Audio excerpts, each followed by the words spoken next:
This crispy chicken is from a taco place. This crispy chicken is from a taco place? The taco place? Taco place. It comes in a burrito, too? From your taco place, it's also a chicken place that's also a taco place.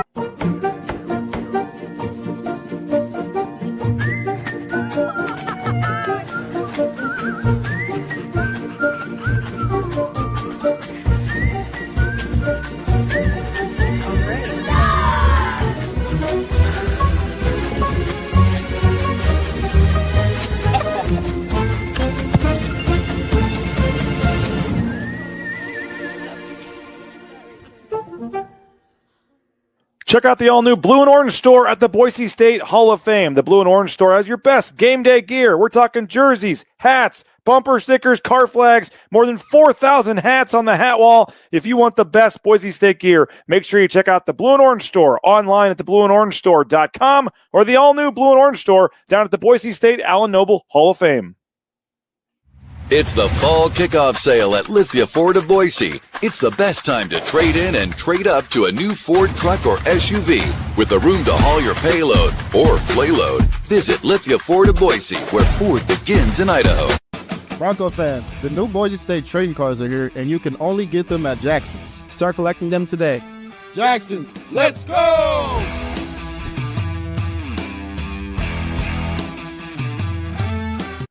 And final blade of grass. Done. And done. Who knew it'd take 2,007 man-hours to paint 47,962,053 blades of grass? Smells like game day. Whoa, it's not dry yet.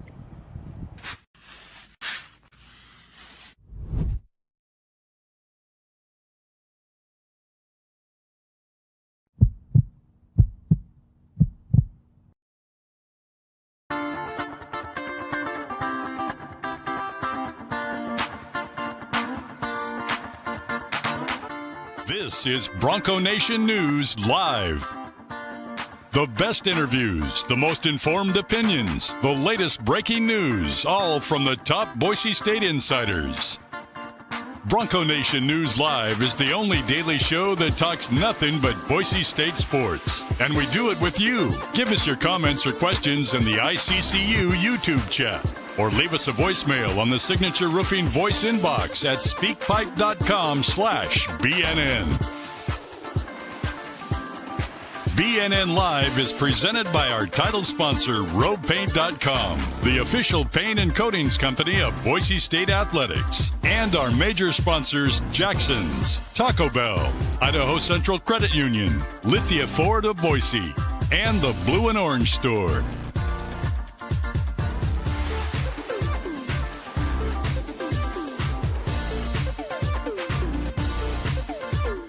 For more coverage of Boise State athletics, check out the all-new BroncoNationNews.com, now part of the 247 Sports family.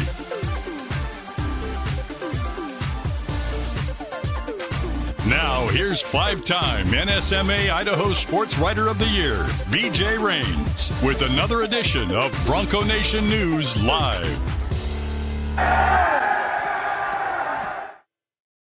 Hey, how we doing, Bronco Nation? Welcome on into a live edition of Bronco Nation News here at BroncoNationNews.com. Just realized, Mike Prater, I have the wrong mic plugged in, so we'll get to improve the sound here in a second. But Bronco Nation News, it's Friday.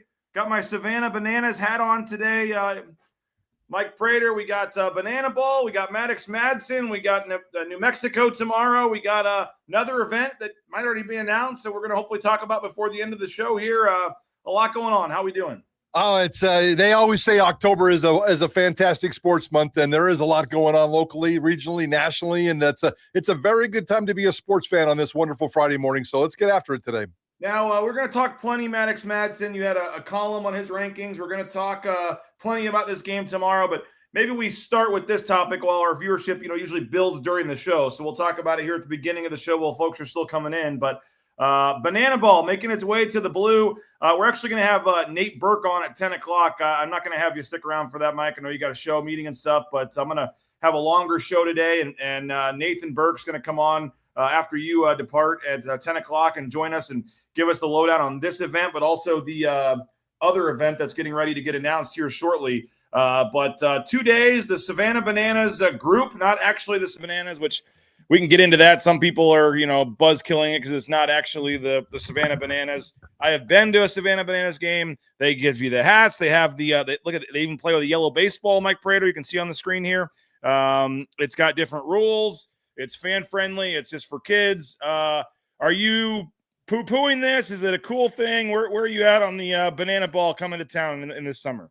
Oh, definitely not poo-pooing it. I think it's a cool event. Anytime you can take the blue and put some kind of event in there, I don't care if they bring in Disney on Ice. I'm still waiting for the hockey. I'm still waiting for outdoor hockey on the blue. I'm still waiting for a little motocross, supercross on the blue. Those would be my wish list. Is not a big banana Savannah guy or whatever the hell you guys call it. I know the phenomenon, and I see the videos, and it looks kind of fun and festive, and it's a cool family deal. So my kids aren't into this. My kids are adults now, and I'm not a big baseball guy. I'm not a big gimmicky baseball guy. So I think it's cool, though. Anytime you can put I don't know what they expect to get a crowd-wise, but over 50,000 people, 60,000 people over 2 nights, heck, maybe even more, playing a little baseball, doing something a little fun on a hot summer night. I say sign me up. Let's get after it. I'll show up and hang out. It's an event. And anytime you can have a cool event in the city of Boise, especially put it on the blue, let's do it. Let's get after it. And I did hear Nathan Burke on with Jay Tuss. They did a little special edition last night at Bronco Studios. They will be the north end zone will be open for this. This might actually be the first event in the north end zone, depending on the concert schedule and whatever else gets announced here. But they are planning to have fans in the north end zone and fill that baby up for this as well. It's pretty cool. I took my kids. Mike Prater, this was in July, tie game in the bottom of the 9th inning. You can just see my son. It's not the Cardinals. It's not the Mariners. It's the Savannah Bananas. But this was the walk-off win here.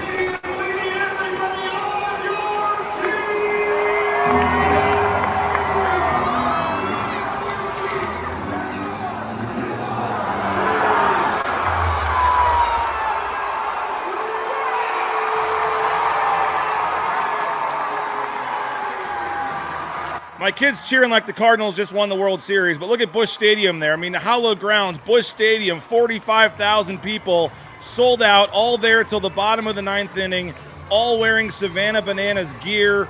My kids got the jersey, the hat on. Look at that. There's not an empty. This is a walk-off hit in the bottom of the last 9th inning, and there's 45,000 still in the stadium. I think it's cool. I know somebody said in the comments, a baseball purist like my dad, how could he possibly like this? I know Bob Beeler's not a big fan of banana ball. If you're a diehard baseball fan, I get it. But the rules are cool. And I will say this, Mike, I don't think it matters one bit. Well, I shouldn't say that. I don't think it's as big a deal as some think that it's not actually the Savannah Bananas. Other than the name, the Savannah Bananas, there's zero difference between the teams. They all do the same stuff. They all do the same dances. They were the first team that made it famous, and they've continued to add teams. Now they have 6 teams. It's kind of like the UFL or like a secondary pro baseball league is kind of what they're trying to make it. They're going to have standings and playoffs next year, and they mix in the dancing and the music and the backflips when they make the catches and all that, but they keep a score, and they play baseball, and there's a lot of rules that make it very high-paced and fast and not boring like a normal baseball game can be for kids. So the Texas Tailgaters, the Party Animals. The Party Animals were the team that played in St. Louis against the Cardinals, and it was fun. So it's an all-day thing too, Mike. They'll have pep rallies starting at noon out there in the parking lot. And when the game finally started, my kids were exhausted. Part of it was a 95-degree day in St. Louis that day, and it was just brutal. But they have meet and greets with the players out there. They do pep rallies. They have all kinds of different things throughout the day for the kids. And then when you come into the stadium early, there's interactive stuff, during the warm-ups and stuff. It is literally an 8-hour show that they put on all day long, and it culminates with the game. And I don't know how much money Boise State's making off this, but to put blue, to put a baseball field on the blue and try something like this, I'm excited for it. And I would assume that 98% of kids that are, 13 and under in the Treasure Valley are going to be begging their parents to take them to this. Yeah, well, yeah, that's the cool part here. It's a cool family event, and it's a money raiser for Boise State. They don't make a ton of money on these events. The Garth Brooks events, the Jelly Roll and Post Malone events. it's not a fundraiser for athletics. It's a moneymaker for the entire university, and the athletic department makes a little bit of money along the way. Jeremiah Dickey would never, ever sign up for something if it didn't make sense. He always talks about the numbers have to compute and the numbers have to add up for them to sign off on this. So it's going to happen, 3 days before Boise State opens camp. So there's a lot of logistics there, and they've signed off on it. So if they can make the money work, if they can make the camp work, if they can make the stadium work, and if they can put some fans in the stands, I think it's really cool. So it's good for this community. It's going to create some buzz in the summer, and I think it's great. I love it. And I will say this from a marketing standpoint, there's about 8 college stadiums or 8 stadiums that they're going to, Mike, this year for various things. I think Kyle Field down at Texas A&M, 102,000. The Savannah Bananas are going there. They've got Neyland Stadium at Tennessee. They're going to Autzen Stadium at Oregon. And so this isn't like some one-off baseball thing, but it's obviously the first one on a blue field.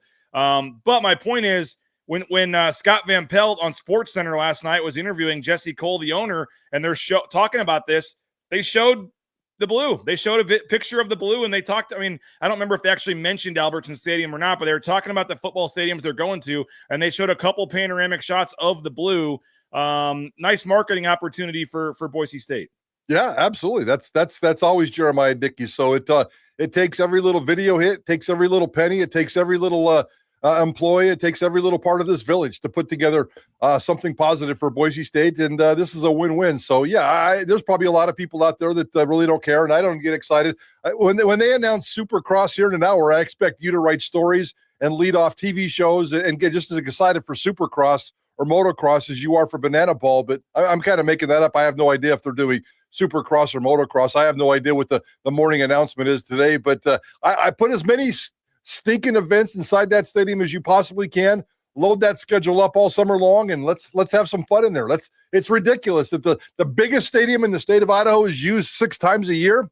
Let's double that sucker. Let's get it up to 10, 12 times a year. And it sounds like they are going to have 3, 4, 5 events next summer. This obviously being a 2-night thing with the party animals and the Texas tailgaters. And I would say final thing on that, like if you are a parent with a kid, like it doesn't really matter one bit that it's the Savannah Bananas. And frankly, Prater, the fact that it's 2 other teams and there's not one team that's like dominating everyone there being there to see, I think you might get a better show, a better product that you're there to see kind of both teams evenly. My kids were not really caring about the party animals. They just wanted to see the bananas. Now both teams doing their tricks and stunts and dances. I think it'll be fun and looking forward to it next summer. And there are some logistics that I do want to bring up. I believe it might be monster trucks, Mike Prater. I'm not sure. I think there's some sort of motocross, monster truck, something, and it might already be out. I'm trying to search Twitter. The press conference started at 9. We obviously couldn't be there because of this show, but hopefully by the end of the show, we will have that. And like I said, Nathan Burke is going to join us at 10 o'clock to talk about all this. But I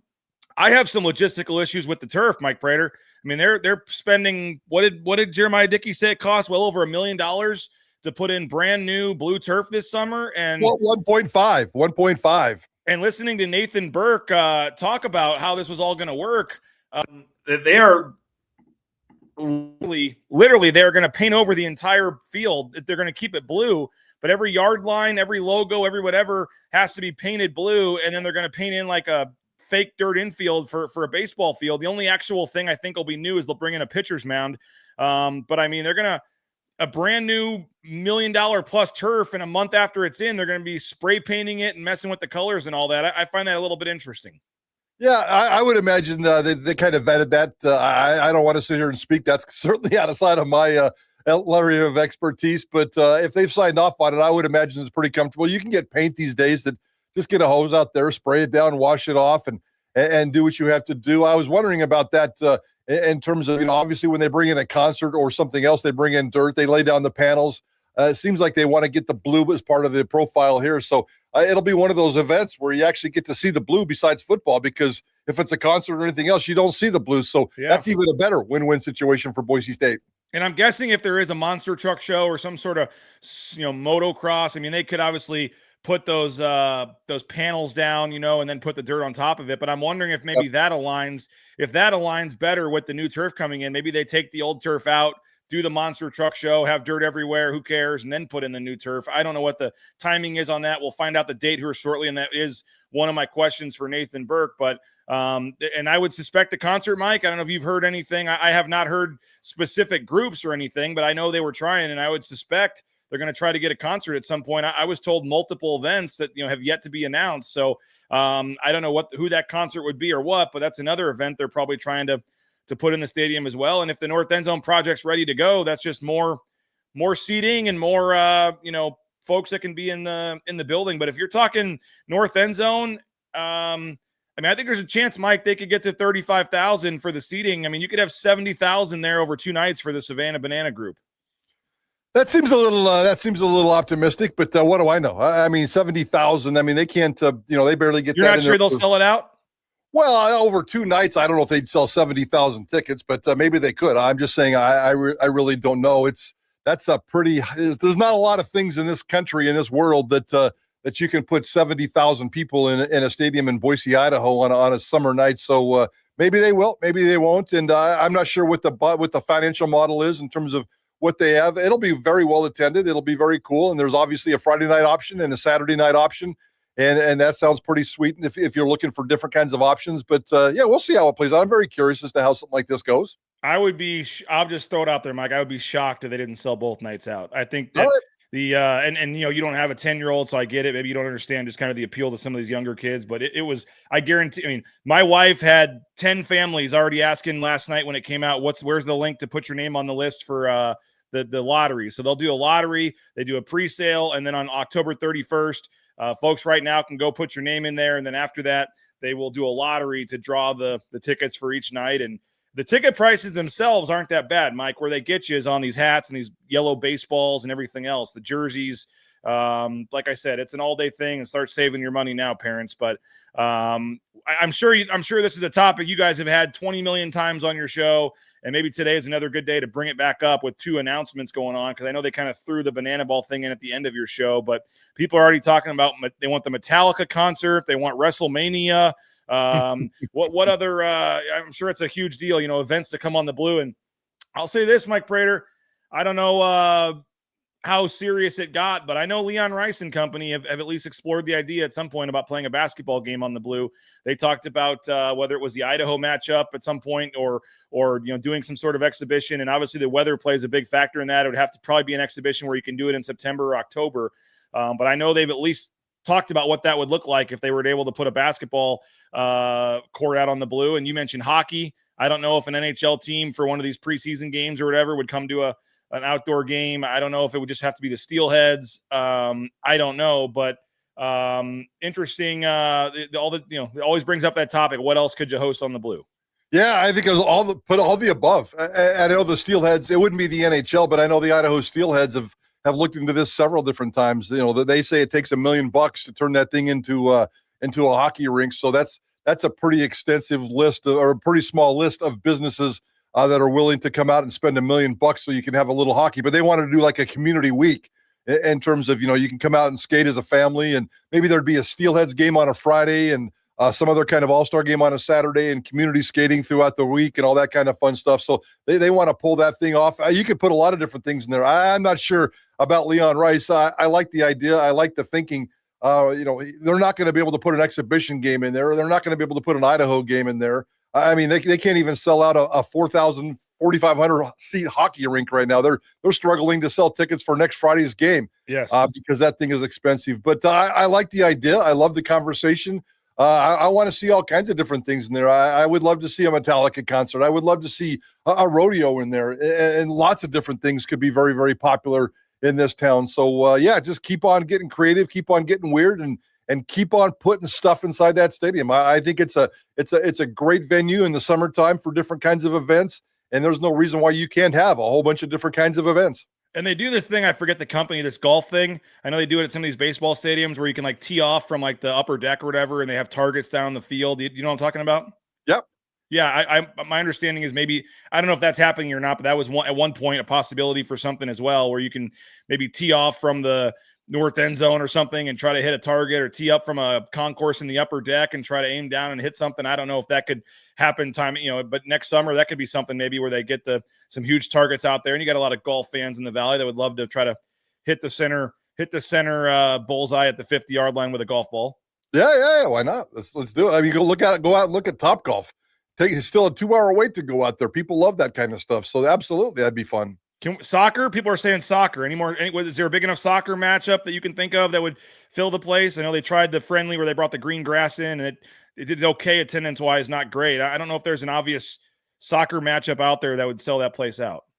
In the past, absolutely, and I don't know about selling it out. It's more of it's like the whatever the two teams you're talking about for Banana Bowl, whatever those two teams are. It doesn't matter if it's Athletic Bilbao or unless it's like one of the big dogs, and one of the big, like a Man U, is not coming to Boise. But if you could put any kind of a soccer friendly in there, it is a pretty cool event. They had about 24,000, if I remember right, for that soccer game, and it was pretty festive. I think it was very expensive because of the turf and all the things that they had to do, and there was a lot of logistics in terms of international play. AC Boise now, I think, is going to feed the soccer appetite in this valley. They'll have a brand new stadium and 6,000 season ticket holders and a USL team by April of this spring. And I think that will be well entrenched. So that will feed a lot of the soccer. That I'm assuming they'll have zero interest in coming over and playing on the blue, because they want to promote and invest in the new stadium that they're spending money on right now. So the soccer thing, I think, is that niche is probably being filled, but you never know. I mean, I know we have a World Cup coming up here in the United States in 2028, if I remember right. And you could always feed off that. I mean, Seattle's going to get World Cup games, and you could always feed off those kinds of friendlies or exhibitions or warm-ups. I think there's all kinds of possibilities for stuff like that. And what's the concert for you? Is there a white whale? I mean, is there a concert that, like, if they could just pull that off somehow, it would just be like, I mean, Garth Brooks for a while was obviously a huge one. Morgan Wallen's the one everybody talks about just because of his popularity. They'd have no problem selling that out for a couple nights. No. I know a lot of people not a lot, I should say some wish they would go to a genre other than country. It seems like in the Valley here, country is just the easiest to sell out. But what do you make of targets for concerts? Yeah, load me up with any of the big country names that are obvious sellouts, starting with a Morgan Wallen. I think that would be spectacular for me personally. And I'm, young, you can only throw out a couple of bands that would sell, 35, 40,000 tickets, but Metallica would be spectacular. I've seen them several times. I've seen them in Extra Mile Arena, and it was fantastic. And to get a big time rock show out in that stadium would be fun. Bruce Springsteen would be fun, and he would sell 35,000 tickets. He's probably even too big for even Boise State. He likes big stadiums, NFL-sized stadiums, but eventually getting a Bruce Springsteen on the blue would be kind of fun. My wish list would be Metallica and a Bruce Springsteen. Okay. And Spencer, where do you think Jeremiah Dickey is on those? He's a Metallica guy, right? No, I think he's more of a country guy, I think. Okay. But he'd be for Metallica if he can make him a lot of money. and they promise not to tear down the stadium or urinate and puke all over his brand new blue turf. So I think he'd be up for just about anything. He's pretty open-minded about that stuff, and yeah, he's definitely not a hard rock guy. I think he once told me who his favorite band was, and I kind of laughed because I wasn't a big fan of him, but he more easy listening for JD. And I don't know if you remember, but a couple months ago, Metallica went to Virginia Tech, obviously where they have the Enter Sandman as their entrance, and that was kind of the big deal about when they were going to play that. And when they played that, that was pretty cool. Very cool, yeah. So maybe we get Seven Nation Army to come out and do White Snipes or whatever their band name is. What's the song that does the Boise State intro? The group White Stripes and Seven Nation Army. Would they sell it out? No. It's like their one popular song, right? Yeah, they play it 7,000. I mean, I like the White Stripes, but they play that song way too much for me, man. All right. Well, the Banana Ball is coming, and it'll be July 31st, August 1st. There's another event coming. I believe it is something to do with monster trucks or motocross or something to do with the Hot Wheels brand that's putting on something. We'll hopefully have more information on that here shortly when we talk to Nathan Burke at 10 o'clock. But a couple other big events first, including one tomorrow night. Mike Prater, Boise State and New Mexico. And I want to dive into that here in just a second. But do want to thank rowpaint.com, our title sponsor. Andy Rowe and Company, we appreciate them for their support, whether it's interior, exterior painting, those concrete coatings. And they got that program right now. You can hire a painter for a day. It's a flat fee. You get the paint. They show up, tell them what you want painted, and they'll paint any rooms, any touch-ups, anywhere in your house you need painted. You can basically just hire a painter for a day. You give them the paint, tell them what you want done, and they'll have it done. That's at rowpaint.com. Hey, ICCU, we appreciate them as well. Now seeing their logo back inside, outside the stadium. We appreciate ICCU. Easiest mobile e-branch online banking you will ever encounter. And I know Prater's ICCU. I think Tust is ICCU. I'm ICCU. Make the switch today. Idaho Central Credit Union. Hey, we have flag football playoff games tonight, Mike Prater. No Mariners game for me. We'll be watching the third grade and fifth grade flag football playoffs, and that means we'll be heading to Taco Bell, TacoBellWorks.com, the SOM Management Group, the Nicolason family. We appreciate them for their support. And when we're on the go, our kids love the cheesy roll-ups, some of the slushies, the chicken soft tacos, and we'll be heading there tonight. Head before and maybe after, who knows? We've actually done that, the double dip. You go to Taco Bell before they score a touchdown, you let them get the slushy after. Taco Bell online, TacoBellWorks.com. Hey, get those trading cards, $12.99 for the trading cards. And what's your gut tell you, Mike? Is this the week you can get a Latrell Caples deal for a touchdown? Yeah, let's do it. He deserves it. He's been grinding hard. Let's make it happen. Lots of conversation about the quarterback and wide receivers. Latrell Caples, make it happen to this weekend. Well, if he does, it's a 49-cent fountain drink at Jackson's using the Let's Go Rewards app. 49-cent fountain drink on Monday if Latrell Caples gets in the end zone this weekend. And who knows, maybe they get a big enough lead that Breezy Dubar gets a touch. And if he gets in the end zone, $1 for a hot dog and a soda for the Breezy bundle if he can get in the end zone. Speaking of Latrell Caples, Lithia Ford of Boise, LithiaFordBoise.com. We appreciate their support of Bronco Nation News. And never a better time to buy a new or pre-owned vehicle from Lithia Ford of Boise. And whether it's the electric vehicles, the all-new F-150s, we appreciate them. And Rain's family loving our F-150. And we're going to be – our van is on its last leg. So we'll be going back to Lithia Ford of Boise here in the near future to purchase a second vehicle for my wife. And, first vehicle for my wife, second vehicle for the family. Lithia Ford of Boise, and we appreciate Jim Sturk and Company, best in the business at LithiaFordBoise.com. And if you're going to the game tomorrow and you want one of those new jerseys, they can customize a jersey for you. The Blue and Orange Store, theblueandorangestore.com. They got the location now down there at the Hall of Fame, and within minutes, they can get you a customized Nike Boise State jersey with any player you want. Heck, if you want your last name on the back, we know Prater apparently bought like 14 Prater jerseys. So if that's what you prefer to do, the Blue and Orange Store, you can do that online, theblueandorangestore.com, to order anywhere in the world. They have the location there at the Boise Town Square Mall as well. But as I said, the new location right there at the Boise State Hall of Fame. All right. Mike Prater just posted a column. I need like a siren or something. Just will go around town whenever Mike Prater's column gets posted. Who's he? A warning siren. Yeah, who's he taking a shot at today, or what's the top? Okay, it's but I do think when Mike Prater posts a column, I think a lot of people in this valley say, you know what, I got to check that out. I got to read that. Love him, hate him, whatever. I'm going to read the column, and you have earned that respect at this point, Mike. And I always enjoy the topics you decide to choose on, and I thought this was a topical topic. Is that, I don't know, it sounds weird. A topical topic this week with Spencer Danielson kind of doubling down in his Monday press conference about Maddux Madsen and how he would take him over any quarterback in America. And you know what, like, what else is he going to say? I get it. He has to say that, whether he actually believes that or not. Mike Prater, who knows? But he's standing behind his guy, and he is, standing behind him and saying that he would take him over anybody. And you kind of dove into the rest of the Mountain West quarterbacks, and this column is available right now for paying subscribers. BroncoNationNews.com. Go on there and subscribe if you're not already a member, and read that column. If you are a paid subscriber, you can jump on after the show and read this column. But Mike, you said, you know what, Spencer, you think Maddux Madsen's the best quarterback in America. Let's see where he ranks in the Mountain West. And you ranked the Mountain West quarterbacks here. Yeah, and I understand. You're right in terms of, what is Spencer going to say and how's he going to say it? But I'm not, I'm a grown man, and I'm not here to tell another grown man what to say. But it kind of rubs me wrong, I'll be honest, a little bit, that he keeps doubling down on that and tripling down on that. If you go back to what he said last year after the Fiesta Bowl, So he's basically said the same thing over and over and over again. You're not going to come out and criticize Maddux Madsen like some of the fan base has, but you can also say Maddux Madsen is the perfect guy for our team, but we got a lot of work to do. I think the word tone deaf is way too strong for this situation, but if Spencer Danielson, the disconnect of what he says is so much different than what the fans are thinking, that I think that's a little bit of an issue. And I'm not blaming anybody. That's just, those are the things that happen in the sports world sometimes. The fans think this way. The coach thinks this way. The media is kind of caught in the middle. And I certainly see both sides of it. But I don't know if I want my head coach to come out and say, after he throws all these different picks and touchdowns and struggles the way he has at times, and I still think Maddux Madsen is a very good quarterback. I think he could be the best quarterback in the Mountain West. I still think he could lead Boise State to a Mountain West championship. But right now it's a little pesky just based on the schedule and based on what he's done. And it wouldn't hurt my feelings if Spencer Danielson came out and said, we love Maddux. He's the perfect quarterback for our team, but we got to get better.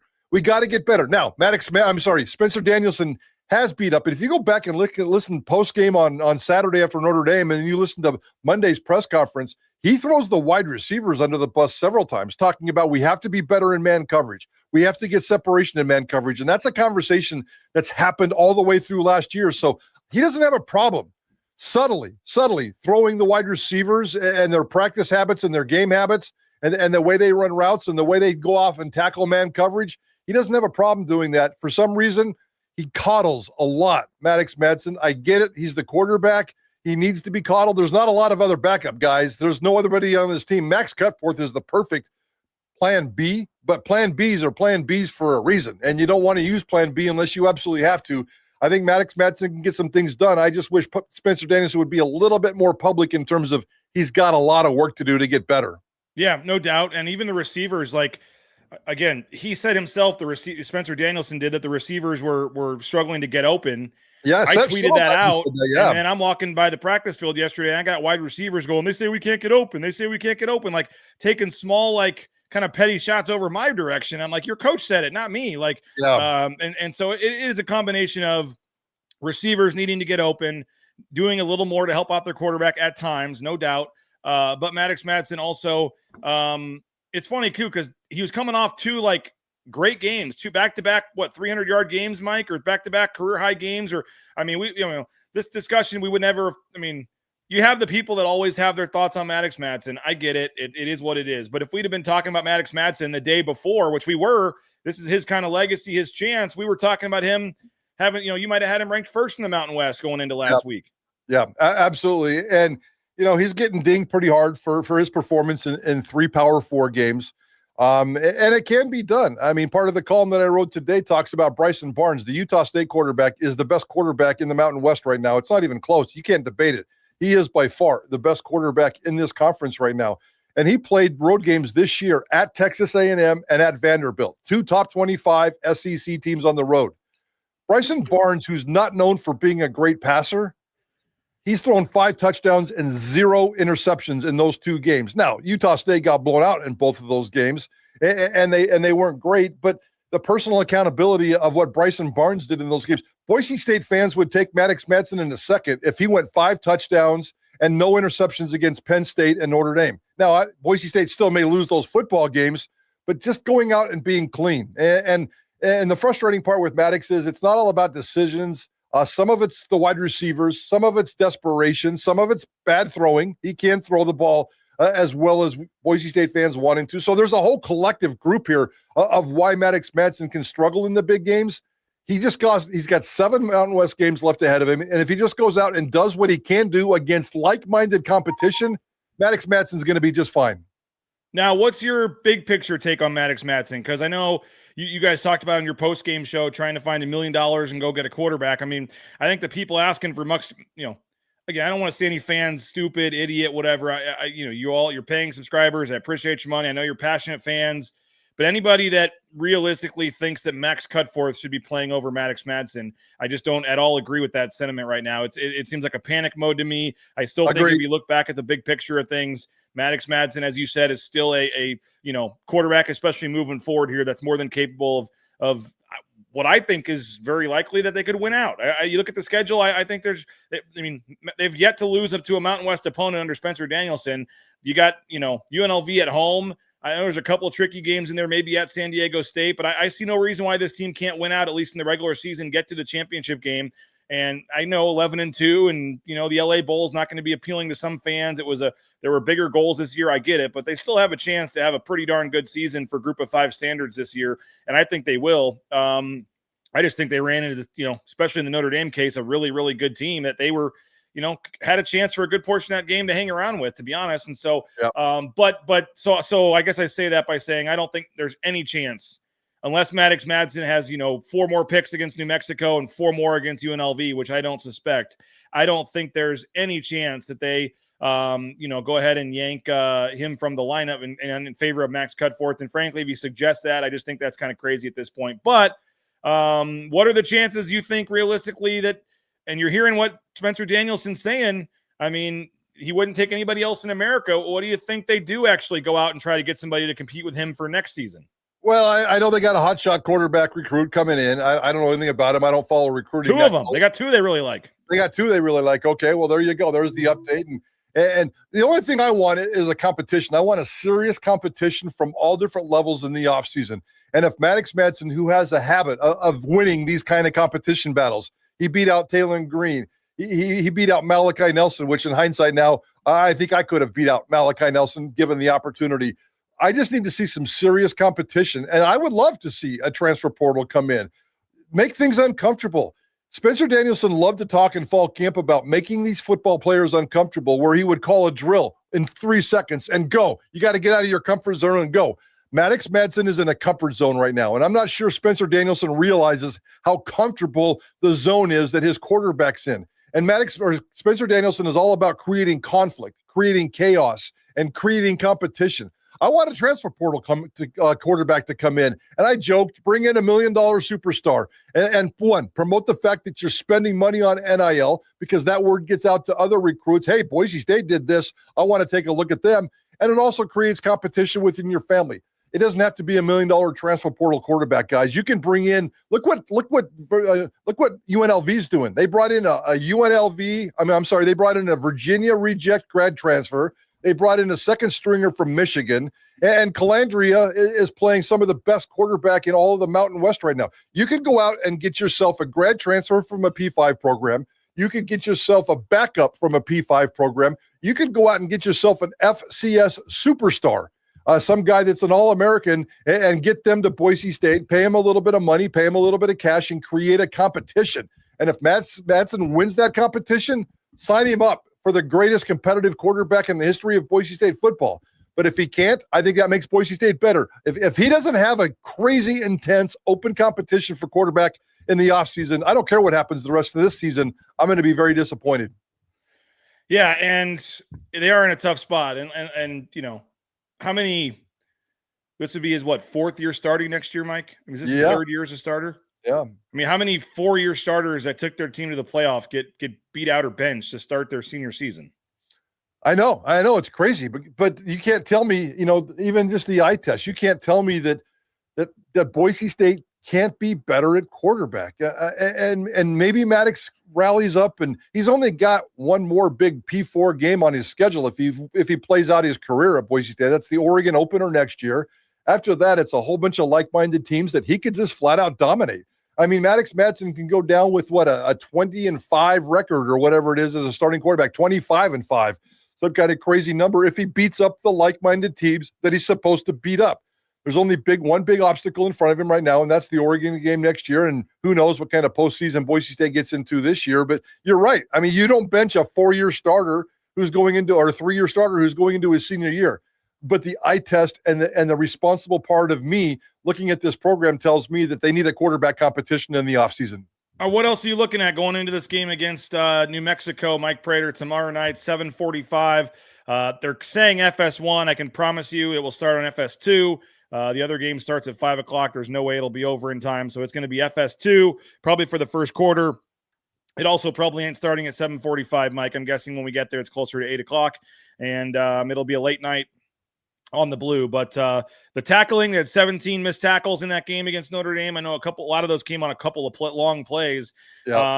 The lack of turnovers again, just some issues that keep kind of coming back up. And then you're going to face a Jason Eck team that's coming in with nothing to lose and going to run some trick plays and have some fun out. I mean, hey, Boise State fans will get to see some trick plays tomorrow night. They're just not just going to be on the other side maybe. But what else are you kind of, other than quarterback play, what else are you looking at for this game tomorrow?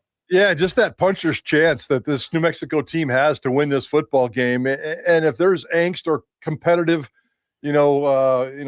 uncomfortableness in the second half of this game on Saturday night, I almost want to see and we all like Jason Eck. He's a good dude. He really is a good dude. I don't care if he played for the Vandals. I don't care if he played for BYU. I don't care if he pitched for the Dodgers.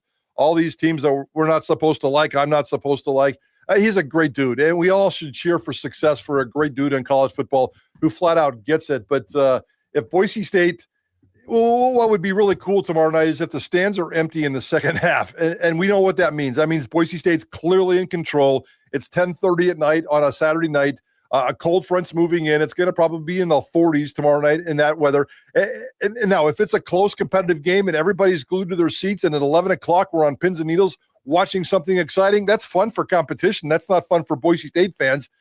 Jason Eck can provide this kind of competition for this game on Saturday night, guys. He's got that puncher's chance, and that's scary a little bit. If Boise State takes care of business the way they should be just fine. So take care of the issues that we've been talking about, the tackling, the takeaways, smooth with the passing game, establish the running game, and do all the things that you're supposed to. I think Boise State should be just fine. It's a 16.5-point game. I expect Boise State to be a couple of touchdowns ahead when this game is over. Well, we talked yesterday about it. I know our man Nathan Carroll, he's kind of our local Ken Pomeroy with his he has his own kind of analytical projections and stuff when it comes to the rest of the season. And he has, we were talking about the win probability for the rest of the games here, Mike. What do you, what is it, 7 games left here, all Mountain West games? As I said, they've never lost a game to Mountain West competition under Spencer Danielson. I know a lot of folks are disappointed to be 3-2, wanted to obviously win the Notre Dame game. The South Florida game is the one that was more of a buzzkill. But overall, in terms of what you see in terms of the rest of the season here, is this a team that is going to lose another game or two and have a disappointing 8-4 type year, or do they run the table and go 10-2 and get to the championship? According to Nathan's model, 9-3 is the most likely, 38%. They're going to lose one more game at some point, but he actually has 8-4, 27%, slightly more likely than undefeated, 21%. So probably going to lose one game, but he says it's more likely they would lose 2 than go undefeated, according to his model. Where are you at in terms of the remaining schedule and how this season could still play out? Yeah, we did a segment yesterday in Idaho Sports Talk about the Mountain West, and all of a sudden the Mountain West is pretty good, guys. I mean, it's not American good, and the American has established itself as the best G5 league in this conference. They're 3-0 against the Mountain West, who obviously, the head-to-head matchups definitely favor the American. But the top half of the Mountain West, I think, has done a fantastic job. Looking at this schedule when the season started, it looked like an easy schedule, especially with the teams that you had at home and the teams that you had on the road. Now, all of a sudden, Utah State to end the season. And I always thought that game would be pesky because it's the day after Thanksgiving. It's in Logan. It could be a pesky environment with a lot at stake and a lot of pressure. That game's always going to be pesky. But now you got to go to San Diego State. Are you kidding me? Which just, they put the 32-0 beat down on a good Cal team at home. And San Diego State scares me all of a sudden. UNLV and Fresno State at home. Boise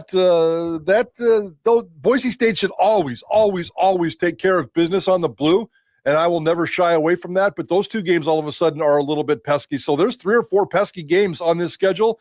I suspect Boise State probably loses 1 game, although you could easily make a case that they complete the sweep and finish all 7 of them. The only thing they have to do, guys, is just finish in the top 2 in the Mountain West.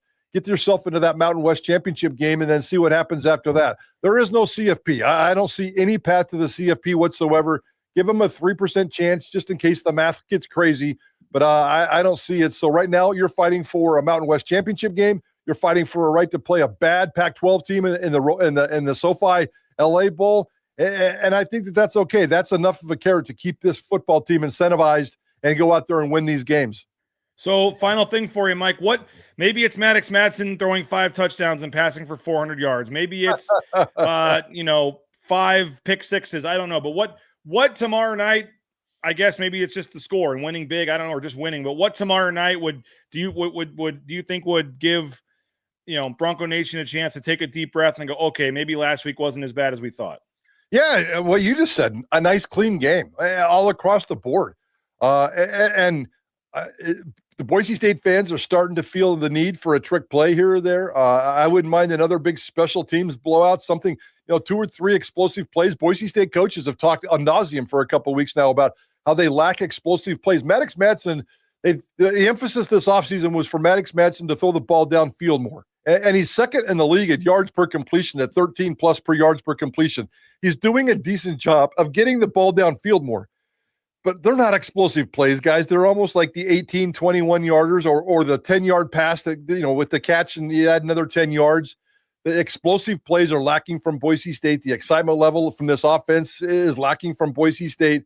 The running game and Sire Gaines doing crazy things is lacking from Boise State right now. So just put on a banana ball type performance for the crowd tomorrow night in terms of creating some excitement, get some people on your feet, give me some big plays, play a clean game, and stop making mistakes. This football team is making lots of mistakes, and that even starts with like a false start. If there's a false start by a Boise State offensive lineman in the first couple of drives of this game, I think we're all going to just look at each other and go, here we go again. 2,000 plus snaps. Credit Jay Tuss with this stat, Mike Prater. 2,000 plus snaps in his career, and Cage Casey has committed 1 penalty. And he did it on purpose because he lost his temper, and he's kind of proud of it. yeah. Against Nevada last year, I believe. He just kept pushing the guy after the touchdown run. But pretty remarkable when you think about the offensive line penalties and how Cage Casey, where I know the O-line is like when you don't say their name, that's probably when it's a good thing, Mike. But it really does feel like Cage Casey's like quietly just having a hell of a season, a hell of a career, and hopefully that results in him joining Genty as the first ever back-to-back first-round picks. Yeah, I don't think he's a first rounder right now, and I've stopped kind of talking about that, and that's okay. I mean, I think he's more of a second-day guy at this point. There's a lot of really good tackles out there in college football, and he's not getting a lot of first-round love, but he's pretty damn smooth, and he's really damn good at it. I've watched him almost exclusively. I've gone back and watched him play exclusively in the last 2 games, and I saw one mistake in the last 2 games, and it was kind of this weird timing play where he kind of lost his guy for a second. But Cage Casey is smooth as they can get. Boise State has 44 penalties, and we've talked about that a lot, guys. 18 of those 44 are coming from offensive linemen. 6 different offensive linemen have committed penalties. Cage Casey has not. And of those 18 penalties, 12 of those 18 penalties are amongst 3 different offensive linemen, the carry-ons, the Holmes, and I can't remember the other guy that's in there that's kind of got some multiple penalties. But the offensive line needs to clean that stuff up. And looks like Hall Schmidt is out. So Matoyer is the other guy. Matoyer on the right tackle spot. That guy needs to get the focus back into his head and stop having these brain farts and doing what he's doing. There's nobody backing him up now at right tackle. So we're going to get a whole bunch of Matoyer, and that's okay. I think he's pretty good as long as he's not committing penalties. We'll certainly keep a close eye on the penalty situation tomorrow night. Well, Mike, as I said, we're going to have Nathan Burke join us in 10 minutes. They did just announce it is Monster Truck Live.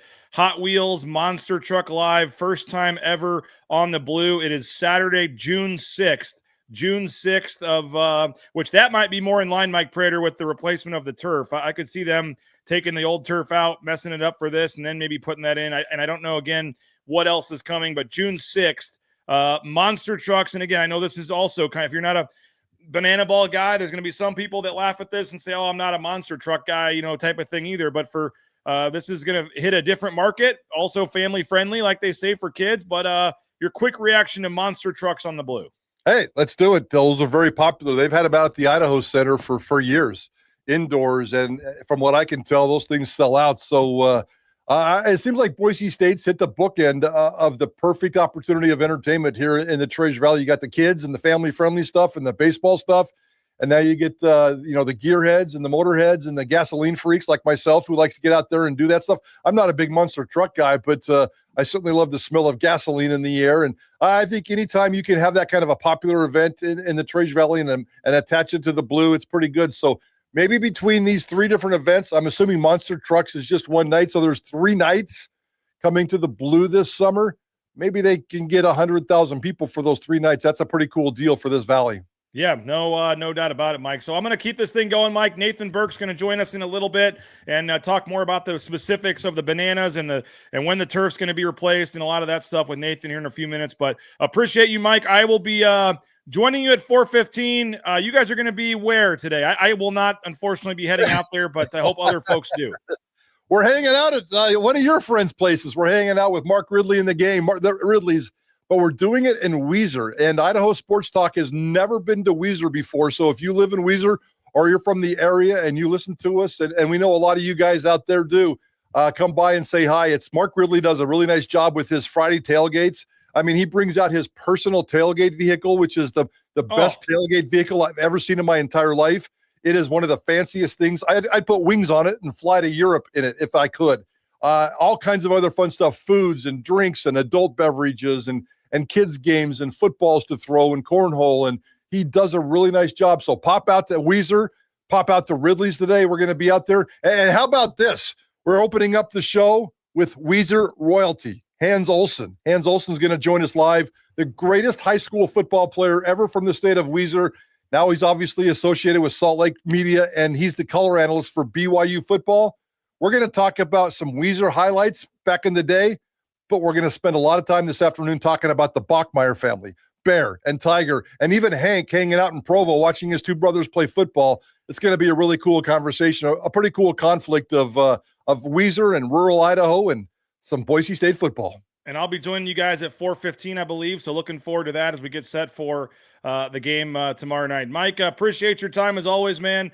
And it's going to be a fun game tomorrow, fun rest of the season, and appreciate you. And hopefully folks will go check out your column on Maddux Madsen and where he ranks in the Mountain West quarterback hierarchy here. And we'll see what tomorrow brings and who's the target of next week's column from Mike Prater. I cannot wait. Bronco Nation News. Appreciate you, Mike. Appreciate you, BJC, at 4:15. Have a great day, guys. Sounds good. You can also read Mike Prater's instant analysis post-game thoughts. He does a tremendous job with those, and he will give kind of a mini column there in the message boards where he gives his thoughts on everything that's going on with the Broncos and that game, and a lot of kind of instant analysis from Mike right after the game. So it's another reason why you want to make sure you check out the message boards. We have our game thread that is going on during the game. You can go in there and chat with people, and we'll have stats and video clips and things in there as well. So our post-game, our message board thread during the game is always a big one. All right, don't go anywhere. We got Nathan Burke coming up. We're going to keep this show going a little longer than usual, and we're going to talk more about the Savannah Bananas Banana Ball group coming to town. We're going to talk about the Monster Truck Show, and also just logistics. When is the blue being replaced? How is that going to happen? Some of the details. Nathan Burke with Boise State. He's I'm going to have to Google his exact title, so I'm ready to go when he comes on. But he is pretty high up with Boise State, and he is the Senior Associate Athletic Director for operations and governance. So he's basically in charge of a lot of these events and the projects and things that happen. And so if you have any yes, there will be a pregame party at the James, by the way. Come hang out. We'll be doing our pregame show there at 5 o'clock. 5 o'clock pregame show at the James tomorrow to get you set for the game against New Mexico tomorrow night. But if you have any concerts, any other ideas for events you want to have on the blue, throw them in the chat here, and we'll throw them at Nathan Burke to have some fun. If you have an idea for an event, a concert, something you want to see on the blue other than the two that just got announced, throw those in the chat, and we will get to those with Nathan Burke shortly when he joins us, one of the senior associate athletic directors over at Boise State. Is going to join us in about 5 minutes. They're just finishing up the press conference, and then he's going to jump on to join us here. But do have a couple more great sponsors I want to thank. We have a voicemail or two to play as well, but we'll get to Nathan as soon as he jumps on here in about 5 minutes. But hey, Snake River Pool and Spa Patio and Game, thespateam.com. Locations in Twin Falls, Boise, Meridian, Nampa. Been around since 1978, part of the Boise State home team. Thespateam.com is the website, thespateam.com, whether it's a sauna, whether it's a pool table, whether it's a dartboard, whether it's a spa. They got like the hot spring spa we've got at the Rains family. They got you covered at Snake River Pool and Spa Patio and Game. Hey, Matt Bauscher, Bauscher Real Estate, #1 ranked realtor in the Treasure Valley is Matt Bauscher and Bauscher Real Estate. You can check them out online at bauscherrealestate.com.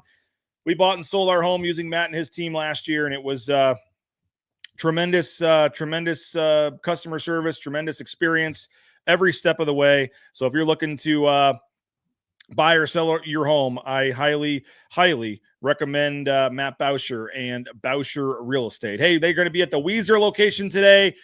So many great locations of Ridley's Family Markets. Check them out, Ridley's Family Markets, shopridleys.com. Locations across the Treasure Valley, the state of Idaho, surrounding states. Make sure you download that Skip app. Get savings up to 40% off at the checkout line. And go check out Johnny and Prater today at the Weiser location. Get more information at shopridleys.com. And hey, transcompservice.com, transportation compliance service, transcompservice.com, the complete trucking compliance management. If you want to get into the trucking industry, they can help you with all the paperwork, DOT, overweight, everything you need. They're a local company helping out folks all over the world. So if you're looking for a fresh start, maybe a career change, they got you covered at transcompservice.com. And we've been taking voicemails all week on the Signature Roofing voice inbox line. Speakpipe.com/BNN is where you can leave us a voicemail. Speakpipe.com/BNN. Leave us a voicemail, and we'll play it on a pregame show, postgame show throughout the week. We want to get into a regular rotation here of having a couple voicemails to play every day. We have had voicemails every day this week. We have 2 more in the hopper here for today. And again, we are going to, on the pregame show tomorrow, raffle off a $500 gift card to Shields. So $500 gift card to Shields. We're hoping to do that on the pregame show tomorrow. Anyone that put in a voicemail this week will have their name put in the pot, and we will draw out our winner to give away a $500 gift card to Shields, and that is courtesy of our friends at Signature Roofing. Online, mysignatureroofing.com, whether it's a re-roof, a repair, an estimate, or an inspection.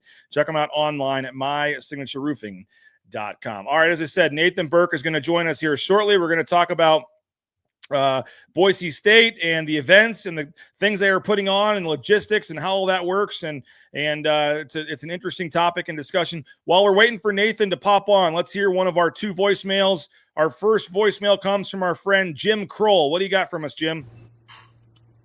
Hi, BJ. Let's talk about penalties. Now, is it possible that the 5 policemen, refs, that enforce the football rules work under a quota system, much like our local police? Is it possible that some infractions called by the refs are done so as to justify their jobs? Could the refs be in competition with each other so as to acquire more calls than another? Is it possible that any one team's accumulation of penalties is a direct result of the attitude of the refs in question? Is he, she conservative or vindictive? So let's lay off our boys, our coaches, regarding penalties that are subject to a whim, desire, or a quota motivation. Can't coach and player energy and time be better spent in a more critical area?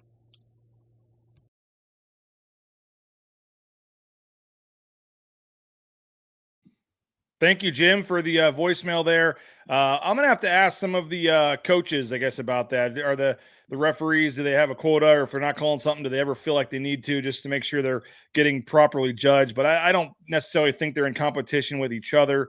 I'm not sure about that, Jim. Appreciate the call. I think maybe there's something to it. There were a lot of flags in that Notre Dame game on both sides, certainly. So I think that certainly the Notre Dame game, it's hard to judge because there were so many flags on both sides of the dial. But I don't know necessarily if a ref's like, I got to call a foul just because I haven't called any yet this game, or, I need to even things out. But always appreciate Jim and Lynn Kroll and thank them for their support of Bronco Nation News and for always checking us out. As I mentioned, Nathan Burke is going to join us momentarily. We're going to talk about the Texas Tailgaters, the Party Animals, Banana Ball coming to the Blue, the Monster Truck Show that was just announced. It's 14 monster trucks, 2 fire-breathing robots, and jaw-dropping stunts from some motocross bikes. It looks like it says Boise is about to witness monster trucks like never before. First time ever, fans can even help name the custom Boise State monster truck, putting them right at the center of the action. It's going to be a high-octane, unforgettable experience that brings the whole community together on the blue. So there's going to be, like I said, a Boise State monster truck that folks can help name. The winner is going to get 4 tickets to the Colorado State game on the 22nd, 4 tickets, 4 VIP passes to the show on June 6th. They're going to announce it on November 21st. So we had the Ashton Genty snowplow. Let's see what we can get for the monster truck. But there's going to be all kinds of VIP experiences and things as well. You get to see the monster trucks up close in person. There's a couple different VIP packages. The tickets go on sale to the general public, it looks like tomorrow at 10 a.m. So tomorrow at 10 a.m., if you're wanting to go to the monster truck show with Hot Wheels Monster Truck Live. It is its first U.S. outdoor stadium show to Lyle Smith Field and Albertson Stadium, the Blue. So they have never done an outdoor show. They've mostly done indoor shows. I took my kids one time to the event, a similar event in the Idaho Center, and this is the Hot Wheels version. So I don't think you're going to get like Gravedigger and some of those, but they've got some legendary Bigfoot, and then Mega Rex, Tiger Shark, Skelosaurus, Bone Shaker, Rhinomite, all kinds of other of their famous ones. So if your kids like the Hot Wheels monster trucks and things, they're now going to be brought to life for this. And as Kurt says, much more room for the trucks. So yeah, I think that could be pretty cool as well. And I think that makes some sense. Let's play our last voicemail here while we're getting Nathan dialed in here. This is from Scott Ford. What do you got for us, Scott? Hey, BJ, BNN team. Thank you guys so much for all the great content. I know a lot of us who grew up in the Treasure Valley and have moved on to other states really appreciate the connection to the Broncos. So thank you guys for that. Hey, looking at South Florida, North Texas game tonight got me thinking about what a mess the American Conference could end up being, and could that chaos potentially allow us a pathway back to the CFP, a la the Mountain West Championship 2 years ago, where we made it in with basically zero chance with 3 games left. So anyway, I think a great project for Nathan Carroll would be to dissect the round robin between USF, Memphis, North Texas, and Navy that is coming up in the American Conference, and figure out who we should be rooting for. Logic would dictate we want the lowest ranked team possible to end up winning the conference, and hopefully not USF, because that would hurt us in head-to-head. But how can the chaos in the American Conference help the Boise State Broncos, obviously with a win out, sneak back into the CFP? Nathan, what you got, brother? Show us some stats. Tell us who we should be rooting for week over week in the American Conference to give the Broncos a chance at the CFP. All right. Appreciate the Go Broncos. Appreciate the voicemail there from Scott. And again, if you put in a voicemail for us, we will make sure that goes into the pot, and we'll announce that on tomorrow's show. I'm going to send a quick email here while we're talking. Make sure. All right, making sure they got the correct link so Nathan can join us here shortly on the show. But yeah, I think we had about 15, 18 voicemails, maybe more than that. So appreciate everybody that sent in a voicemail today. It is courtesy of My Signature Roofing. And Scott, I'm just not sure, man. A lot of stuff has to happen. I can try to get Nathan to look into that. I mean, yes, you could have some cannibalization. Right now you have Memphis undefeated. Navy is undefeated. You have Tulane sitting there with 1 loss. North Texas also undefeated right now. So maybe North Texas, loses a game or something and then can upset, whether it's Memphis or whoever else. South Florida is sitting there at 4-1. Obviously had the loss to Miami. They've got the edge on Boise State. So if there's any kind of head-to-head with North Texas, with South Florida, it would certainly be the case. So, all right, we got Nathan Burke joining us. I know he's got a lot going on, so we appreciate it. We'll get to him.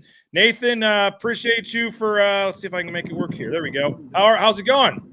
It's going pretty good. Not every day you have a Boise State monster truck roll up on the Hall of Fame patio here.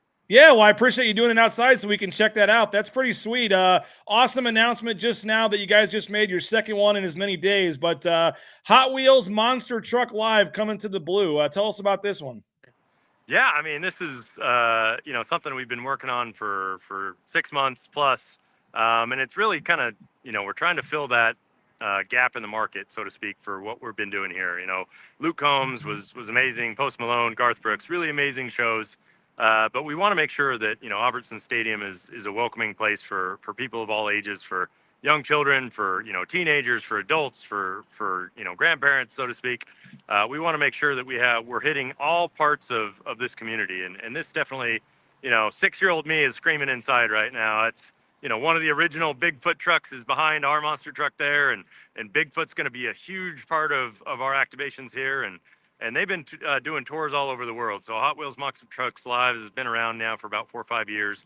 They've been done arena shows, and then most recently they've been doing stadium tour across Europe, and I think they're in New Zealand. They're going to Kuwait. They've been all over the world. And now their first stadium show ever in North America will be right here in Boise, Idaho. How about that? That is really cool. And there's a contest going on, right, to name that monster truck behind you? Yes, sir. That's the first of first of many activations we'll be doing with this show here is, again, it's that fan first, that fan friendly entertainment that we're looking at. How can we pull people in? How can we engage them? And so submit your best ideas. I've already picked mine. It's JD. So try and get a truck named after Jeremiah there. Yeah, we were saying we had the snowplow last year for Ashton Genty, so we got to see what we can do this year for that. That's a good idea. Get it going for Jeremiah Dickey. I like that. Do you guys see, they're doing tours, we should try to get monster trucks, or do they reach out to you guys, or how do events like this come to first kind of start? It's a little bit of everything, right? So we're talking to promoters, we're talking to people from all different industries, and then this one was one that kind of came our way, so to speak. I think people see that what we're doing up here in Boise, and they see the success that we're having in football, and they see the success that we're having with special events, and they say, why not Boise, Idaho? For us, the good thing is Idaho might be in the middle of nowhere, so to speak, but it's on the way to everywhere. So we're catching a lot of people as they're crisscrossing the country. And this one specifically, they put a pin in the map and said, let's go to Boise. Let's do something really cool on the blue turf. And that's, really how this one came about. So it's a little bit of all of the above, I would say. Now, I don't know if you can tell or not, but I'm wearing my Savannah Bananas hat here. I've got the yellow baseball right here. I took my kids to see the Bananas in St. Louis over the summer, and so have always thought it'd be really cool, and just kind of been, as a fan, selfishly hoping you guys could pull that one off. That was announced last night. Tell us about that one and the party animals and the tailgaters. I know maybe a small portion of fans were a little disappointed it's not the actual Bananas, but I've been saying already in the show, and anyone that's been to one of these, that's just one team out of 6. They all do the same thing. It's all a great show. I'm sure you guys are going to sell it out both nights, but that's a pretty cool one that you guys got to announce last night as well. Oh, absolutely. We definitely thought, what would BJ want? There you go. That's all that matters. I know. But no, joking aside, it's kind of funny. I'm getting to the age now where it's like, who is iShow Speed and what is, Banana Ball and, whatever. So that I'm definitely older than the target demographic for some of these things, but that doesn't matter. What matters is what's best for our fans. And so that's what we're really looking to do with all the different events that we've got going on. That one specifically is, they're very much, show first, so to speak. And so we're excited to see the activations that they do in the stadium, all the stuff that goes on around the game, everything that goes on in the game, after the game. It's just an incredible opportunity for the community, and selfishly from a department standpoint, like what better people to learn from than this crew here. This is a crew that does this day in and day out. They've built something from the ground up, from scratch, and so it's really amazing to have these kind of opportunities here at Albertson Stadium. Well, I mean, Scott Van Pelt on SportsCenter last night is talking to Jesse Cole, and they're showing and talking about all the football venues they're going to. And I don't know if they brought up the blue, but they showed 5 seconds of footage probably of the blue turf. I mean, that's just from a marketing standpoint. There you are on a random Thursday night getting the blue on Sports Center. I mean, it's a pretty cool deal. And just to clarify, it wasn't what I wanted. It's what my kids and what every kid in Idaho probably wants and what you guys would want to sell out. I thought it'd be an easy thing that would just easily, if you're looking for all the hints you guys were dropping about fan-friendly entertainment and getting people in here in the offseason, it just seemed like a perfect match, and I think it'll be awesome. Now, tell us the logistics about this. I watched your interview with Jay last night. Folks can go back and watch that on Bronco Studios. I know this will be a lot of logistics involved because you're literally building dugouts and foul poles and having to paint the field. Like, what's going to go into the banana ball one?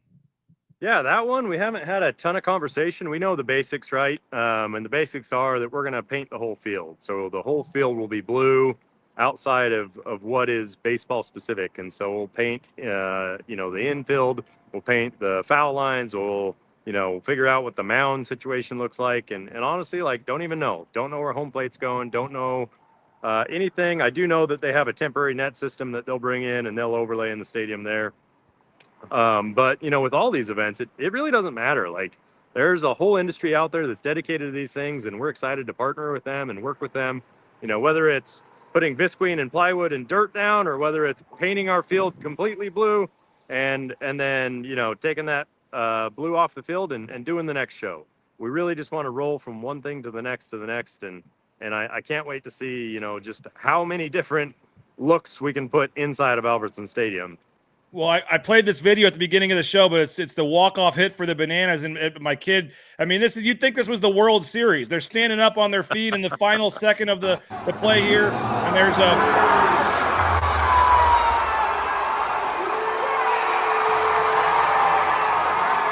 and you literally have 45,000 people. I mean, a sold-out Busch Stadium right there in St. Louis, watching a walk-off hit in a meaningless kind of summer baseball game. But my kid, like I said, he would have thought that was, Albert Pujols or Shohei Ohtani or whatever, and it's some other guy on the Bananas, scoring on a walk-off hit. Like, there's just what you guys are going to be able to do for the kids in the Valley. I think it's really cool, and I would assume both nights are going to sell out in a big way right away. But how does this work with the turf? I'm curious on the turf because you guys are going to replace it with the monster truck show. Is that an opportunity, or maybe that's in the middle of the replacing, or when is the schedule for the turf to get replaced? We don't have the schedule finalized yet. It's going to happen sometime. It's either going to be right after spring ball or it's going to be July is kind of the two windows that we have right now. But so monster trucks is probably on old turf and Bananas are going to be on new turf. We're going to paint the whole thing before we have our first football game. Which is not all that unusual, right? A lot of these projects get done in the summer across, stadiums across the world. I do know that University of Utah, when they built their south end zone, the first event they had was Garth Brooks in there. And when we put new turf down, the first event's going to be whatever it is here. But again, there's a whole industry out here that's dedicated to how we do this. We do know that, we've got great partners with Pioneer Paint down in Salt Lake. They paint the logos for the Potato Bowl every year. So we're just going to have to order a little bit more paint this time. Does that make Jeremiah, or you guys, does it make you a little nervous? You're paying $1 million for a brand new turf, and then you got to go spray paint it a new color right away? Well, Jeremiah was probably a little bit more upset when I told him we have to, instead of replacing this about every 8 to 10 years, we're going to do it every 4 to 5 years. So it's not going to be that novel of a concept anymore to replace the turf. If you start doing shows to the level we're doing now, you've got to be replacing those fields a lot sooner than we are. And I heard you say with Jay last night, the North End Zone project should be up and running for the Bananas at least. I don't know about the monster truck show, but what's I guess to have that. It seems like that's ahead of schedule, on schedule, and to have that up and rolling for some of these summer events, that's got to help as well. Yeah, I mean, that was definitely a key part of our pro forma there, that when we were looking first at this event, at Bananas, it was earlier in the summer, and then the second time they re-engaged with it was later in the summer. But, having the North End Zone complete is a real big part of every show that we do here in Albertson Stadium, both from a sales standpoint, but also from a programmatic standpoint. That facility is designed to be multi-use. It's designed to have green room space and kitchens and everything else that we need to do these massive shows. That semi-truck tunnel, the Hot Wheels team, they couldn't have been more excited when they came to Boise for the first time. And we showed them their access to the field, and it was 15 feet high and 18 feet wide. And And, their operations person, Tracy, said this might be the first stadium I've ever been to where I don't have any questions. You guys are set up. You're ready to go. So that's a proud moment for a facility manager like myself is that we're thinking about these things as we're doing them, and we're not having to go back and alter things or change things. And yeah, we might put down new turf and it might get painted blue, but we're going to figure out a way. And I know you're not going to obviously announce anything else right now, but just in terms of what's next on your guys' thing. I mean, I know a lot of folks are wondering about concerts and stuff. I mean, would you, again, I know you can't give anything away, but would you anticipate there's more announcements about at least something else coming at some point for next summer? Yeah, if you know us, BJ, what you do, we're always about what's next. So we've kind of scratched that itch now on the family shows. So then the next shows are all right. So what are we going to do for everybody that's 18 to 40, so to speak? Like we got to hit that part of the market, and so we've got some concerts that we're looking at, and really that's an annual thing here now. Pencil it in on your calendar that I want to be in Albertson Stadium some point during the summer, and not everybody's going to go to every show. Some people probably will, but we're trying to have something for everybody, and definitely with these shows that we have here now, we're definitely hitting all parts of the market. So can't wait to see what comes out next. I like to hear it. Hey, quickly, from game 3 tomorrow night, the third home game, what from game 1 to game 2, I know you guys always kind of make some changes and things, whether it be with the lines or anything else, anything going into tomorrow night's game that you want to relay to fans, or how you feeling about, I guess, the game day experience there ahead of tomorrow night? No, we feel pretty good. We're getting to a point now where, all the things that we've been trying for the past couple of years, we're really locking in. We've got some new concession kiosks that have arrived this past couple of weeks, and we're in place for the last game. And we've got, rice bowls and Asian food in one of our concession stands, and crispy chicken sandwiches and spicy chicken sandwiches and corn dogs on the West Locals corner. So we're always trying to find that next element to add to the stadium. Nothing really new for this one other than it's homecoming. We got monster trucks that are going down the road for the homecoming parade. They'll be parked out on DeChevreau Field, so come out early, get some pictures of the kids out by these big monster trucks. For me, I had this exact Bigfoot toy when I was a kid playing in the sandbox. So, come out and drink in the nostalgia for this game. Well, I got a couple extra banana balls here if you want to maybe give those out or raffle those off as well. My kids for sure. Yeah, but hey, Nathan, appreciate it, man. I'm not sure when you sleep, man. You're impressive stuff, man. Congratulations on the announcements the last 2 days, and good luck as all the planning starts for all that and for the rest of the football season here. And I'm sure whenever the next announcement comes, we'll get you on again soon, man. We appreciate your time. Absolutely. Really appreciate you, BJ, and helping us, get the message out and telling our story with us. Thanks, Nathan. Appreciate it, man. Thanks. Bye. There he is, Nathan Burke, Senior Associate Athletic Director on the operations side at Boise State. And really cool news the last couple of days with the bananas, with obviously the Monster Truck Show. And they got a lot of cool stuff going. And it sounds like they're going to have a concert or two to announce at some point. So it won't be yellow turf for Banana Ball. No, the field will be blue. It'll be a blue field. They just have to paint out the Boise State logo at midfield. They have to paint out all the yard lines, the hash lines, all the logos. It'll be a completely blank blue field, except then they will paint, the brown infield and then the baselines and things like that. So no, you don't have to worry about it. It will not be a yellow field for Banana Ball. That would be very weird. I don't think they're doing that. My understanding is it will be blue on the blue. They just have to. It can't look like a football field. It's got to look like a baseball field. So they're going to do some modifications to the turf itself. And that is a little interesting. I mean, you're putting $1 million in for a brand new turf, and then a couple weeks later, you're spray painting it and messing with the colors and all that right away. So I'm sure they've done it and know that it's going to work fine. But I would make me a little nervous if I was the one footing the bill on that turf. Why can't you just, figure something out to do it afterwards? I don't know how long the turf, takes. And I know they need to have, fall practices on there as well, so there's not a lot you can do, but that is interesting timing on that. But kudos to Jeremiah Dickey and the whole team over there to get the Monster Truck Show. That's pretty cool. To get the tailgaters and I know some people say that's not my cup of tea, whatever else. I get it, but every kid in town and any kid that maybe doesn't know about it, if they go, they're going to leave saying it was the time of their life. I mean, my kids wear their banana jerseys to school once a week still, and they're going to be the Savannah Bananas, I believe, for Halloween this year. I mean, that's just it's a cult-like thing for kids, and it's awesome, and it's cool.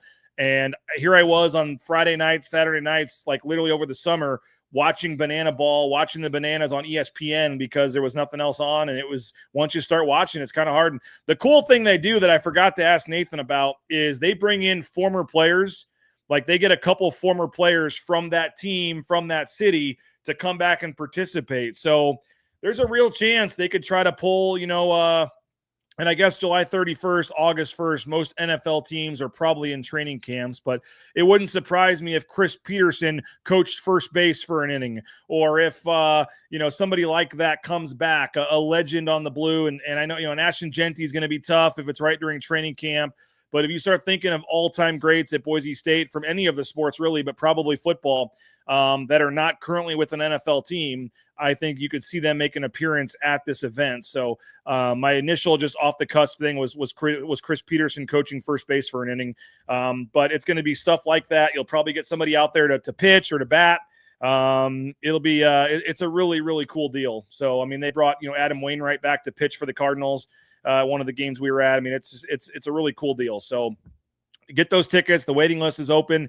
The waiting list is also open, I believe, for the Monster Truck Show. Those tickets go live tomorrow at 10 a.m.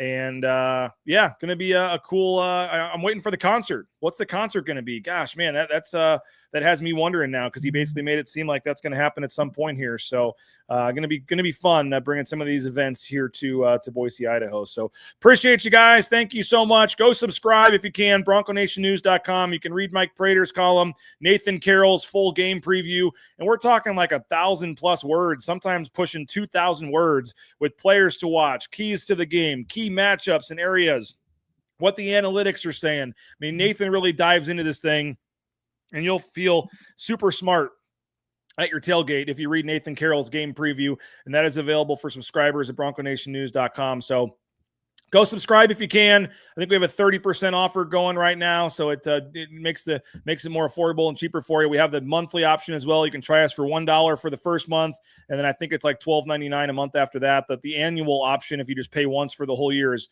a bit much cheaper and better option. But go subscribe. You can read all of our content at BroncoNationNews.com as we get set for the game tomorrow. We'll be live at 5 o'clock. 5 o'clock for the pregame show over at the James Kitchen and Bar at Albertson Stadium. So you can come by the James at 5 o'clock tomorrow and join us before the game. And we'll have plenty of thoughts and discussions to get you set. But again, Nathan Carroll's game preview, Maddux Madsen, Mountain West quarterbacks column from Mike Prater, all kinds of recruiting coverage from Chris Van Sickle. We got you covered at BroncoNationNews.com. So have a great rest of your Friday. My kids got flag football playoff games tonight. Looking forward to that. And then we'll see everybody tomorrow over at the James at 5 o'clock. And then inside Albertson Stadium for Boise State and New Mexico. Appreciate all you guys. Again, have a great rest of your day. We'll see you at 5 o'clock tomorrow from the James for the Lithia Florida Boise pregame show. Boise State, New Mexico, coming up tomorrow night on the Blue. And we got you covered at Bronco Nation News Live, BroncoNationNews.com. Take care, everybody. And final blade of grass. Done. And done. Who knew it'd take 2,007 man-hours to paint 47,962,053 blades of grass? Smells like game day. Whoa, it's not dry yet.